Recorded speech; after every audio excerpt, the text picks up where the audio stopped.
Sería interesante que alguno de nuestros oyentes, que quizás hubiera estudiado este tema en profundidad, se anime a decir, no, todo esto es incorrecto, la doctora Rátola, que es una farsante, etcétera, ¿no? Que pueda venir a desmitificar todas estas cosas, pero sí creo que es interesante y de hecho fíjate que conecta con algo que es un poco de conocimiento popular, de cómo las personas que cuidan mucho las plantas les hablan. Sí, estaba pensando exacto eso mientras leías, ¿no?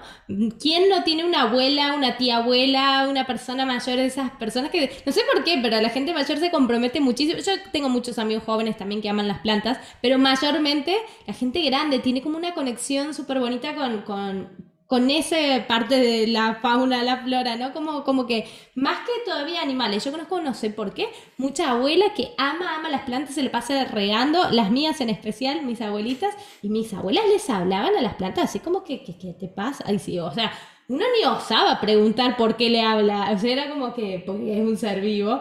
Tengo un amigo mexicano que vive en California que me dice como que, ¿tú comiste hoy? Sí. Fuiste al baño y dormiste, no sé qué. La planta necesita también su cuidado, su tiempo, su espacio, su comida. O sea, y uno es como, ay, sí, perdón porque uno es como, ay, vamos hoy a tal lado. No, es que tengo que volver a regar las plantas. Y uno es como, ¿qué? Tipo, las regas más tarde. El tipo es como un ser vivo. Ya, yo te voy a dar de comer más tarde a vos. Te dice. Claro, bueno, pero fíjate que habría algo en todo esto, ¿no? Que se conecta con ese conocimiento, digamos, popular de que la planta escucharía, si no pareciera como que son todos medio psicóticos que le hablan como a una pared, ¿no? Vos decís, esa gente está mal del... Sin embargo, vos sabés que si preguntás a ellos, muchos dicen que realmente sienten que produce un impacto eso, ¿no? O Sí. sea, como te dicen, no, pero yo sé que si les hablo es como que no es lo mismo que si no lo hago, ¿no? De hecho, por eso lo hacen, ¿no? Pero quiero decir que estaría conectado con esta idea y nuevamente uno podría decir, ¿no?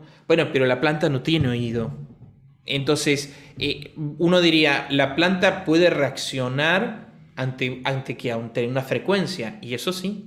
Y de hecho ha sido estudiado qué grado de reacción, ¿no? Podría tener, o digamos, qué parte del cuerpo de la planta, ¿no? Sería capaz como de recibir ese influjo de la vibración, ¿no? Y cómo lo pudiera afectar de alguna manera, ¿no?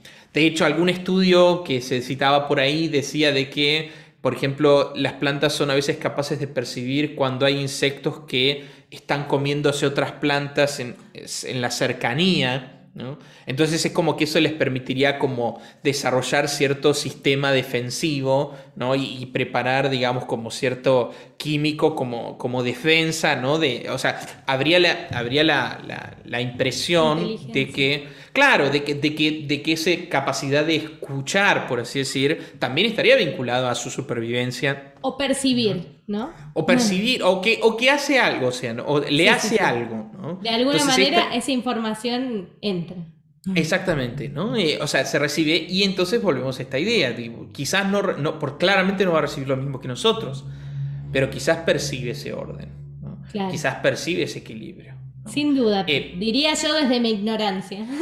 bueno, pero sobre esto también yo me permito muchas veces decir, bueno, yo no tengo una fundamentación científica de esto, pero lo creo con una firmeza, ¿no? Con una certidumbre que, bueno, a veces está basada en la intuición, ¿no? En la intuición de cómo es posible, digamos, que las cosas sean lo que son, ¿no?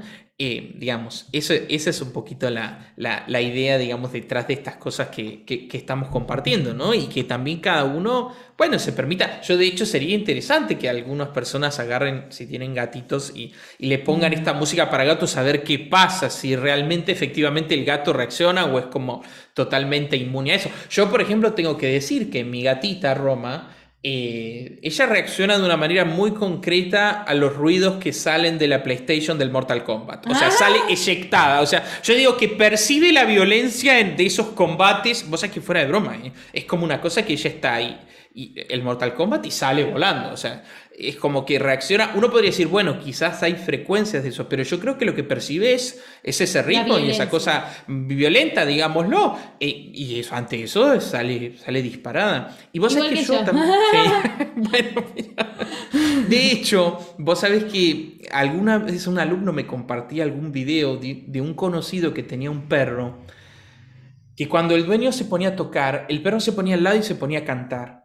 Ah, sí, Y lo vi ese empezaba a video. aullar. Viste que hay algunos videos también de Sí. eso, que es muy impresionante porque vos decís, como que el perro está tranquilo y de repente alguien se pone a tocar el piano, pero vos no sabés qué impresionante como buscando como dar frecuencia, o sea, haciendo lo que nosotros hacemos cuando cantamos, que no es dar Ajá, solo una imitando. nota, sino crear, digamos, como melodías a partir de movimientos ascendentes o descendentes. Y era, ya te digo, ni siquiera eso fue un video de YouTube, ¿eh? Fue un No, alumno que me dijo, vos sabés que yo tengo un conocido y me mostraba eso. Hace claro. poquito nosotros compartíamos en Instagram también el loro de una alumna maravilloso que silbaba una melodía de Coldplay. Ay, es una cosa. Ah, No sé si lo llegaste a ver, no él lo hacía vi. el. ¿Cómo era esto? Para? Ay, qué hermoso. Ah, no me acuerdo nada. No, mira, el loro lo sabe mejor, ¿no?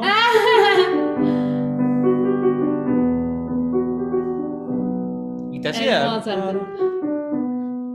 Y la Wow. repetía.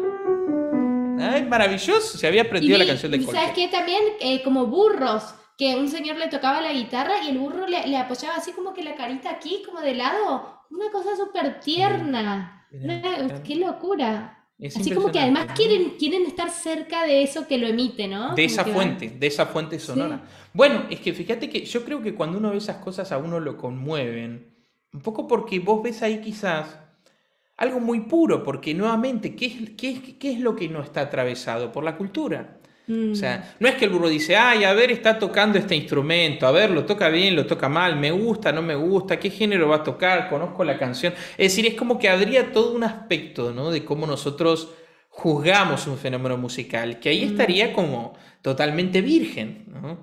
Y quizás eso también genera en nosotros cuando lo vemos como una cosa así medio como, ¿no? Como conmovedora, de decir qué ternura, cómo puede ser el animal tan cálido ante eso, ¿no? total. Excepto los monos esos que se le saltan a Barton y hacen un desastre. Ahí eso no te despierta lo mismo. Pero digo, todos estos Sí. ejemplos que ponemos, uno quizás se maravilla por eso, ¿no?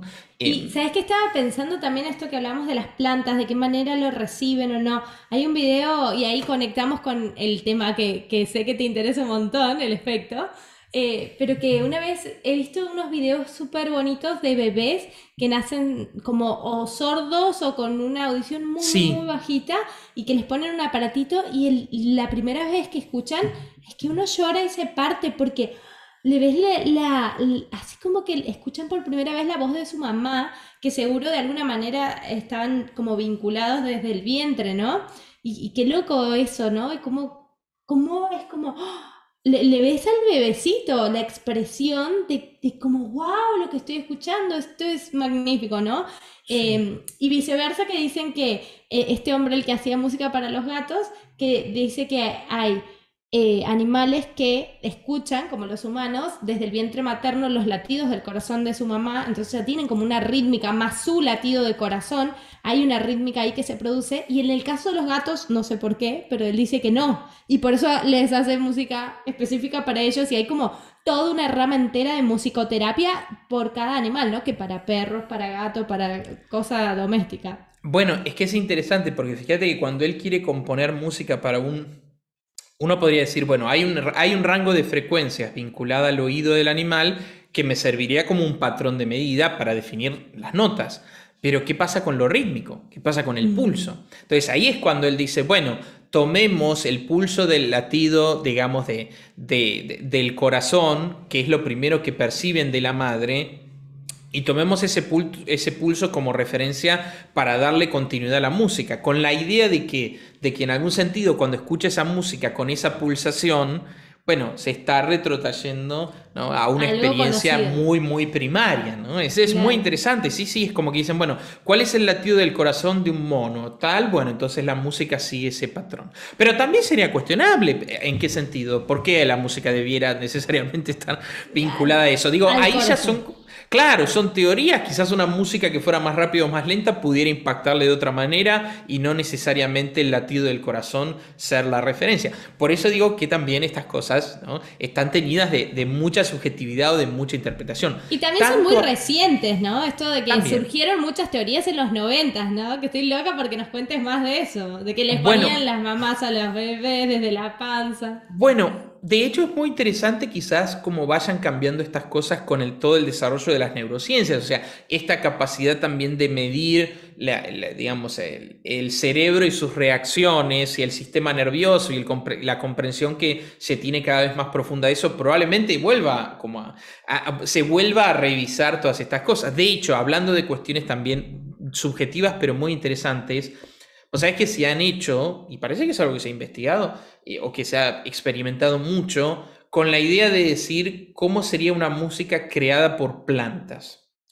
Pero ¿por qué? A partir de la idea de que la planta obviamente emite como señales eléctricas Ajá. y se han creado como sensores que se ponen sobre las plantas y que tratan de traducir esas señales eléctricas como si fueran, digamos, frecuencias sonoras. Entonces es muy interesante, se han hecho hasta conciertos en que de repente ponen las plantitas, tienen todos sus sensores y todo eso va generando como X música. Y es impresionante porque a veces la planta está quieta y se acerca a la persona y le tira un poquito de agua.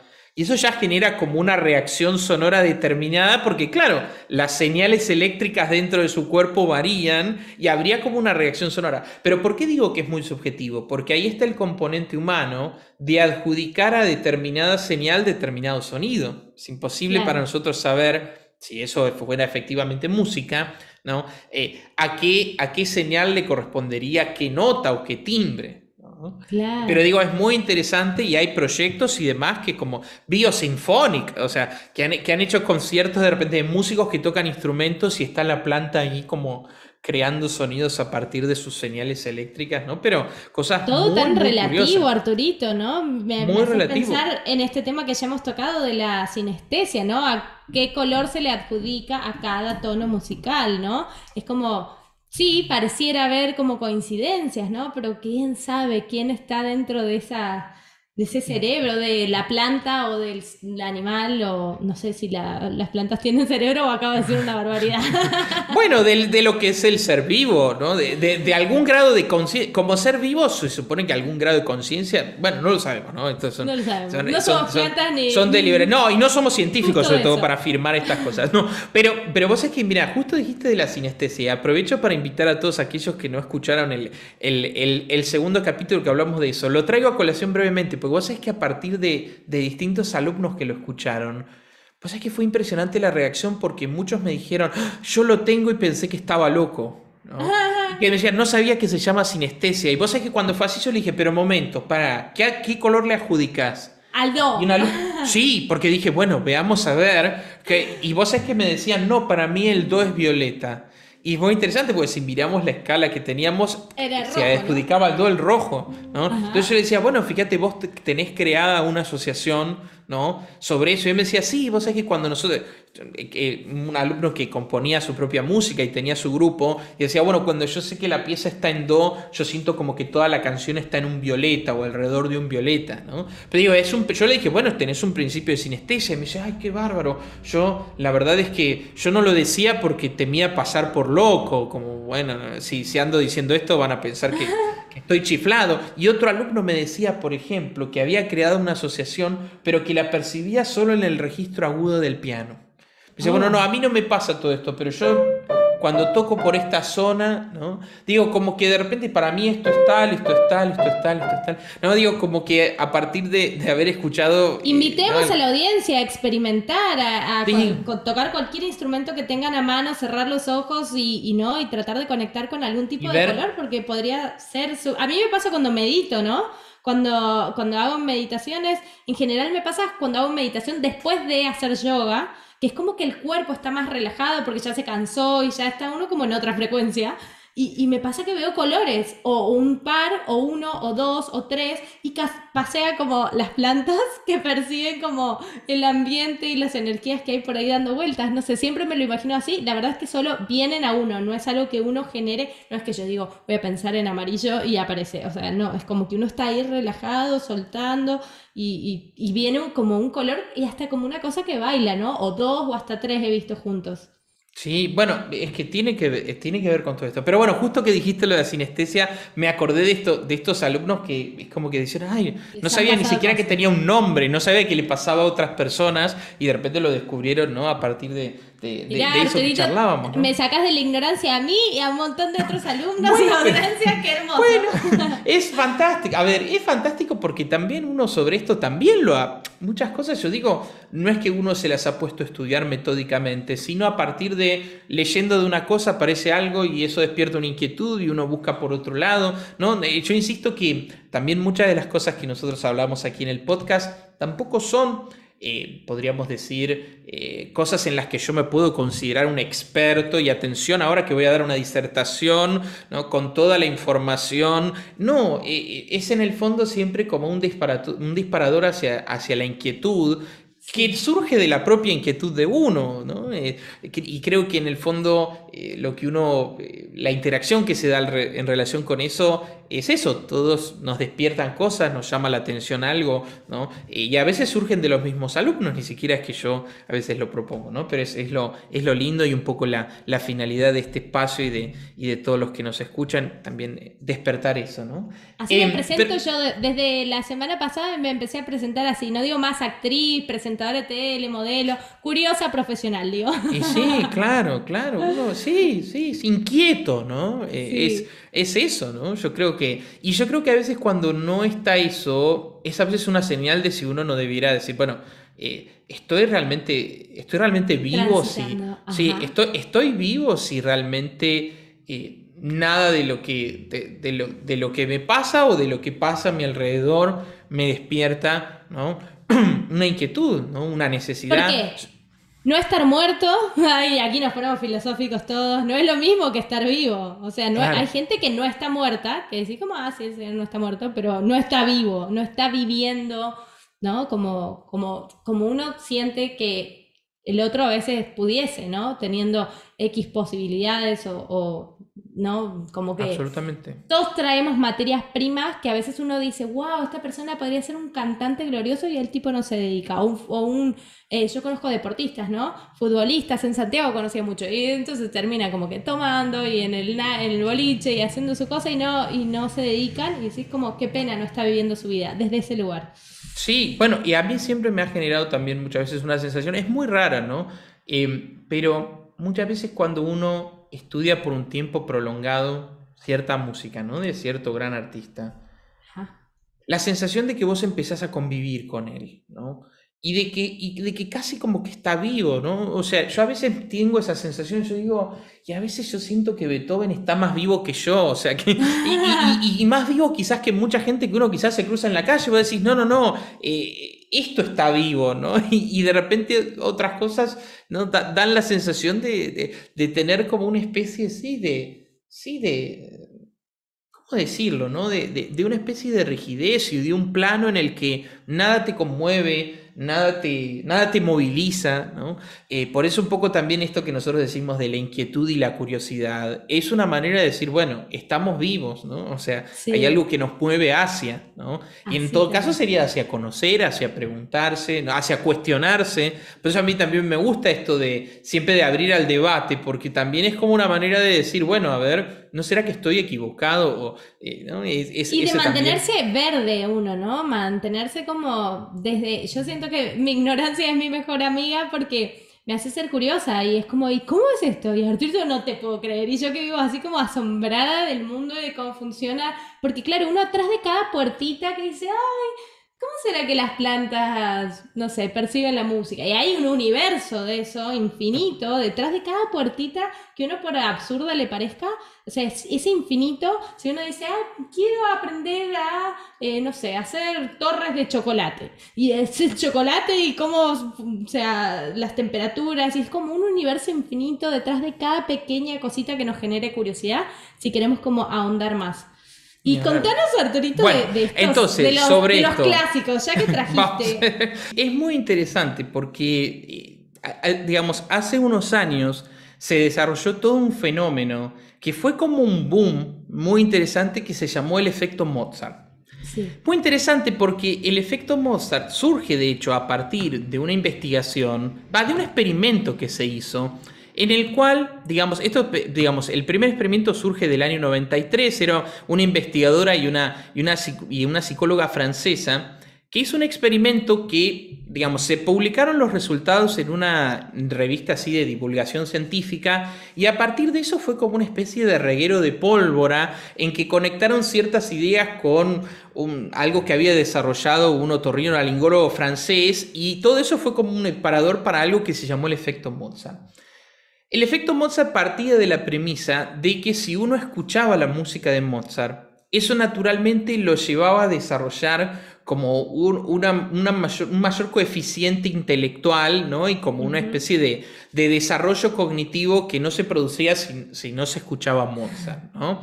Uno podría preguntarse, o sea, antes quiero hacer una aclaración. No existe tal cosa como el efecto Mozart en el sentido de lo que planteaba esa investigación, pero yo creo en el efecto Mozart. Vamos a hacer después esa aclaración. Okay. Pero quiero decir que la investigación que dio origen planteaba lo siguiente. Se agarró un grupo de personas a las que de repente se les iba a dar como una tarea que tenía que ver con ciertos aspectos como motrices y espaciales, o sea, se les daba como ciertas tareas como doblar papeles y qué sé yo, pero antes de darle esa tarea a un grupo se le hizo escuchar X pieza de Mozart, de hecho concretamente una sonata para 2 pianos en re mayor.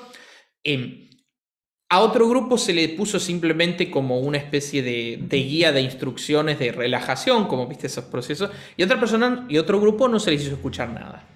Y es como que después de eso, de unos minutos de eso, 10 minutos de eso, se les dio la tarea, digamos, que tenían que hacer. Y lo que arrojó ese experimento es que aquellas personas que habían escuchado, digamos, la música de Mozart, pudieron resolverlas de manera mucho más exitosa. A partir de eso que se publicó, se empezó a popularizar esta idea de que la música de Mozart puntualmente tenía propiedades que desarrollaban, digamos, cognitivamente facultades, ¿no? Y esto conecta en realidad con las investigaciones que al mismo tiempo estaba haciendo un otorrinolaringólogo francés que se llama Alfred Tomaty, que él las volcó en un libro que se llamaba precisamente ¿Por qué Mozart?, en el que él, todas sus investigaciones respecto a la audición, el oído, cómo está vinculado eso con el desarrollo del lenguaje. Aparentemente es muy interesante, digamos, los planteos que ha hecho este médico. Entonces, bueno, él sostuvo eso y fue el primero en acuñar el término del efecto Mozart, ¿no? De hecho, me gustaría leer un pequeño fragmento, alguna pequeña descripción que se hace un poco de lo que él empezó a investigar, ¿no? Porque estaba pensando que cuando dijiste ¿por qué Mozart? Obviamente él, escritor, lo dice en buenos términos, ¿no? Pero me acordaba de cuando hablábamos en el capítulo anterior de la cápsula, que decían como que ¿por qué Bach? ¿Por qué tanto Bach? ¿No? Bueno, como que siempre hay alguien ahí como que ¿por qué tanto de este?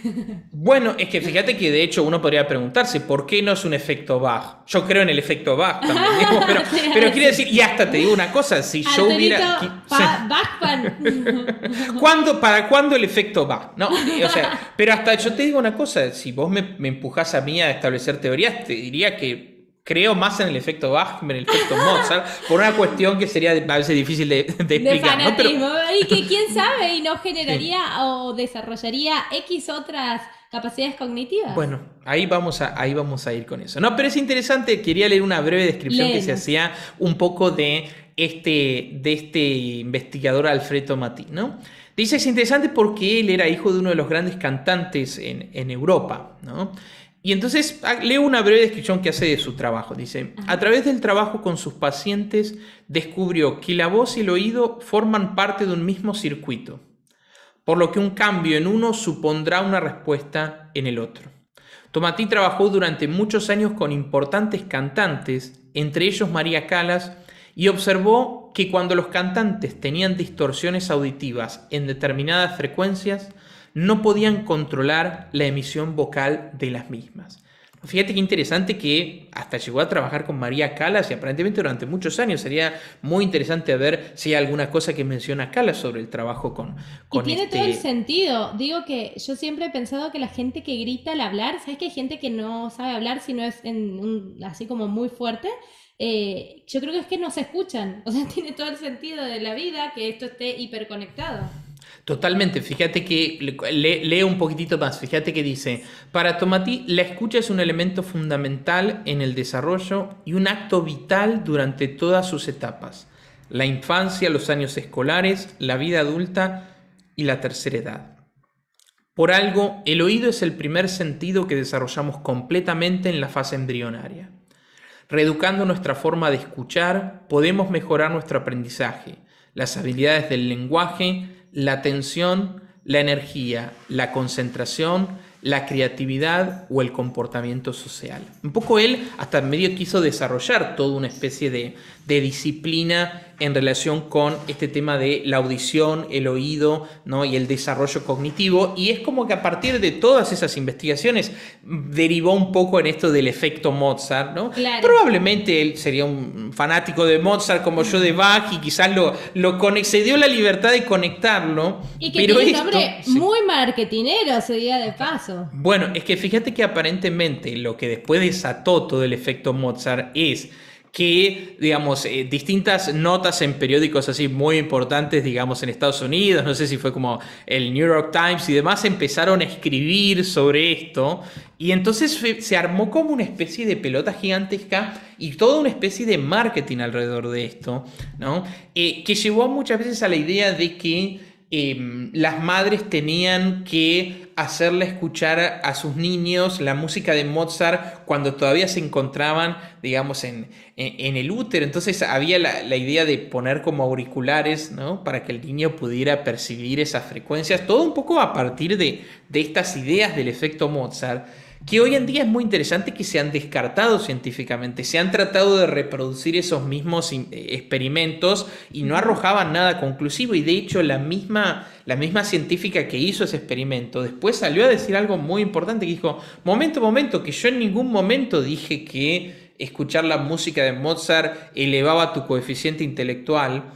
Y ella dice algo muy interesante, que es simplemente lo que yo dije es que escuchar música genera una estimulación cerebral que posiblemente eso haga que la resolución de esas tareas se pudiera hacer, pero inclusive en un plazo corto. Ella dice como, bueno, solo después de 10 minutos de escuchar música, no es como un efecto prolongado. Como que en algún sentido ella salió a decir, miren que deformaron un poco cuáles habían sido las conclusiones de mi estudio, y de hecho hasta llega a decir, de una manera muy contundente, que quizás no tiene que ver con Mozart en sí, sino con el hecho de escuchar música que a uno lo estimula, ¿no? O sea, como diciendo, bueno, podría existir un efecto X en la medida en que sea música que te gusta, podría existir un efecto Coldplay, ¿no? En el que, bueno, si vos escuchás esa música, lo que fuera, ¿no? Digamos... Para los que hemos crecido con Disney. Con Disney puede ser, El Rey León, ¿no? Claro. Quiero decir que uno escucha música que le agrada y naturalmente eso genera una estimulación cerebral y cognitiva que te permitiría resolver. ¿Sí? Me haces acordar, ¿quién puede no ponerse contento escuchando Hakuna Matata? Por Dios, o sea, esa canción. Bueno, sería, claro, pero fíjate que la idea no sería que te pone contento, sino que genera como un rendimiento cognitivo diferente que te habilitaría a ciertas tareas, porque también lo que ella dice es, momento que nos estábamos haciendo referencia a ciertas tareas como vinculadas al ordenamiento espacial, ni siquiera a una tarea, digamos, mental totalmente abstracta. Claro, no es que nacés científico porque tu mamá de la panza te puso en Mozart, o sea, no es eso. No, claro, bueno, pero fue muy interesante porque este efecto Mozart después fue muy... digamos, cobró mucha dimensión porque en determinado momento ciertos políticos, ciertos gobernadores de algunos estados en Estados Unidos empezaron hicieron como toda una campaña de que se le regalaba un CD de música clásica o de Mozart a todas las mujeres que estaban por tener hijos con la idea de eso y que se había destinado como un presupuesto de dinero importante en decir, compremos y demos porque esto desarrollaría la inteligencia del niño por nacer y de hecho después hasta cosas muy comerciales, libros como Mozart for Babies, todavía hoy los podés encontrar, hay CDs que de repente todavía, y es como música de Mozart pero hecha como con instrumentos así como marimbas o cosas así infantiles, que de hecho no podría decir hasta qué punto eso que escucha el niño es Mozart, porque ni siquiera le ponían música de Mozart tocada por un pianista o por una orquesta, era como las melodías de Mozart, ¿no? Es como el señor que hace la música para los gatos. Claro, una cosa, no, es como Mozart masticado, ¿no? Mozart para gatos, sale el Claro, sí, entonces voy a decir, pero y alguna vez yo escuché alguno de esos discos y yo decía, pero escuchame una cosa, si es Mozart para bebés, denle Mozart, no le den Mozart traducido a la estética, digamos, infantil. No, una cosa terrible, terrible, terrible. Bueno, que eso abriría pie a algún otro capítulo que nosotros que vamos a dedicar al tema de cómo, o sea, cómo divulgar, ¿no? O cómo acercarse a la música, ¿no? Porque creo que sobre eso, y un poco este podcast es uno de mis tantos intentos por tratar de acercar la música, pero no a partir de desnaturalizarla o no a partir de adaptarla, ¿no? A un oído, ¿no? Y entonces vos decís, bueno, no, porque si les doy esto puro no va a gustar, entonces tenemos que traducirlo. Pasa mucho con ciertas cosas, ¿no? Con la idea de que si vos a una persona le propicias un contacto directo, eso no va a funcionar. Entonces tenemos que traducírselo a su oído o a su sensibilidad, ¿no? Y en ese proceso se traiciona el espíritu, digamos, de lo que realmente tenía de valioso esa música. Por eso mucha música que dice Mozart for Babies no es Mozart. Mira la ironía, ¿no? De eso también, ¿no? Pero digo que a partir entonces de todo este movimiento de involucramiento político, ¿no? Empezaron también a decir, che, pero ¿de dónde sale esto de que la música de Mozart? ¿O por qué es Mozart? ¿Pero qué incidencia había tiene? científicas también, ¿no? Que estaban como un poco criticando ese modelo, lo que acabas de decir, ese presupuesto destinado a eso, y es como se podrían hacer tomar mejores decisiones en pos de la educación que regalarles un CD a la madre. Claro, con la esperanza de que eso fuera a hacer a sus niños más inteligentes, ¿no? Sí. Dicho todo esto, sin embargo, yo creo que hay un efecto Mozart. O sea, sí. pero en todo caso, digamos, tendría que ver con un aspecto que no sé si tiene que ver con algo vinculado al desarrollo cognitivo o a la inteligencia de la persona, porque eso sí es muy difícil de probar, claro. que estimula, ¿no? O que desarrolla... Pero a las emociones, sí. Sin duda. Ahí ya empezamos a entrar en un campo que sí es incuestionable, hay un efecto Mozart. A lo emocional, después sí es muy interesante, alguna vez vamos a tratar el tema de si el estudio de un instrumento de la música en una edad temprana, si eso sí, ¿no? Desarrollaría, porque eso sí es muy interesante y sobre eso sí hay mucho estudiado científicamente y está probado que si un niño en una edad temprana se acerca al estudio de un instrumento, eso le desarrolla toda una serie de habilidades desde lo emocional, desde lo psicológico y desde lo conceptual y desde lo cognitivo. Sí. Y ahí sí hay un efecto en el estudio de la música, ¿no? O sea, tiene todo el sentido del mundo y seguro conversaremos en profundidad ese tema en algún otro capítulo, pero inclusive para la gente bilingüe o que habla de más de 2 lenguas, hay como estudios científicos que comprueban que toman mejores decisiones y más rápido porque el cerebro está acostumbrado como entre una aguja a ir y volver entre 2 lenguas. Entonces, ¿en qué contexto? ¿En qué hablo? ¿No? Está acostumbrado a decidir mucho más rápido un cerebro de una persona bilingüe o que habla de 2 lenguas en adelante y va sumando, ¿no? O sea, si hablas 3 lenguas todavía hay unas sinapsis ahí entre las neuronas que sí desarrolla sistemas cognitivos mucho más amplios, vamos a decir, que las personas que no. Y la música como tal, sin duda, es eso, ¿no? También es un lenguaje mucho más complejo, diría, ¿no? Yo que es solo un idioma, porque tiene, o sea, todas estas complejidades que yo veo en mi clase que digo, no, ¿por qué la armonía? No es solo un ritmo, no es solo melodía, también es armonía y muchas otras cosas más. Entonces tiene como que todo el sentido del mundo que sí exista un efecto Mozart y más que nada yo diría como que de la música clásica, ¿no? Que hay un efecto de los clásicos. Ahí sí, eso sería también, abriría como una polémica, pero eso también, o sea, está vinculado, ¿no? Ya eso hablaremos. Pero yo decía Mozart, ¿no? Y uno decía, bueno, ¿por qué Mozart? Porque Mozart es un caso muy particular si uno mira la historia de la música, ¿no? Y de todos los compositores. Porque Mozart es el prototipo del prodigio, ¿no? Del niño prodigio. O sea, Mozart es el caso de un genio musical que se presenta, ¿no? Con una precocidad increíble, ¿no? Mozart a los 4 años toca múltiples instrumentos, compone piezas, hay piezas compuestas de Mozart a los 5, 6 años, 7 años, a los 8 años ya estaba componiendo su primer sinfonía, digamos, un niño que todavía quizás ni siquiera sabía hablar y escribir correctamente el alemán, pero ya escribía partituras, ¿no? Un caso de una precocidad musical que no existe otra, o sea, claro. Mozart es el emblema del prodigio, ¿no? Del músico prodigio, del genio musical en estado puro, que no depende solo de si estudió, si tuvo un buen maestro. De hecho, su padre, Leopold Mozart, era un gran músico también y muchos sostienen que parte también del desarrollo, digamos, de la educación musical de Mozart estaba vinculada a lo que le había acercado el padre. Pero es un caso así, y es un caso que ha deslumbrado a todas las generaciones, ¿no?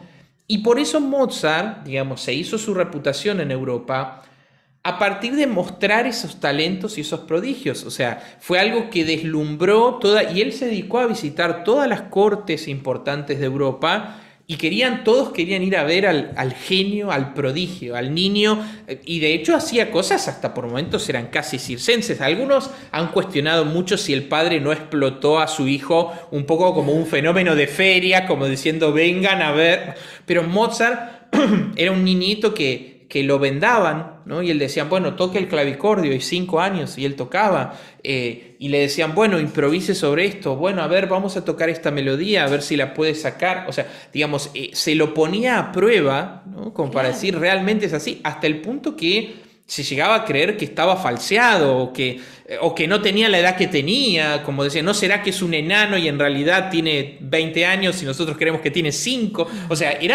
fue un fenómeno. En la Europa de su época era un fenómeno y todos desesperados. Mozart llegaba a Viena y todos querían ver al niño prodigio, ¿no? Sería un fenómeno al día de hoy. Esta es mi parte favorita, Arturo, del podcast, el chimentero de los clásicos. Bueno, pero digo que si uno mira eso, ¿no? Mozart sería el genio musical en estado puro, ¿no? Sí. Y cuando uno escucha su música, tiene, yo digo, como una cosa tan etérea, tan,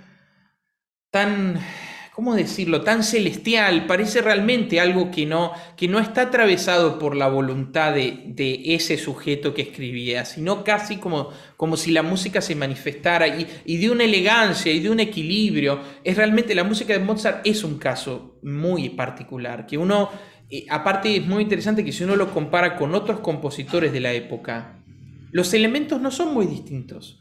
O sea, musicalmente, las escalas, la armonía, la orquestación, no hay en Mozart algo que uno diría, no, esto es totalmente novedoso y disruptivo y revolucionario. No, podés encontrar que al lado había 50 explorando más o menos con los mismos elementos.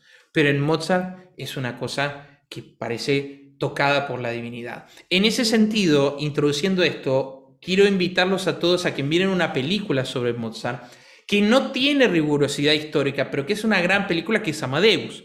Una película que fue muy famosa en los 80, fue como un furor, pero que es maravillosa y es precisamente como un poco la historia de Mozart, y la pone como en contraposición o compitiendo con otro músico célebre de la época que era Salieri. No sé si la has visto, Romy. No. Ay, no. Tarea indispensable para la clase que viene. No, tenés que ver Amadeus. Es maravillosa. Es maravillosa. Algún día podemos desarrollar un poco más sobre eso. Okay. Puede ser un disparador para otro capítulo del podcast.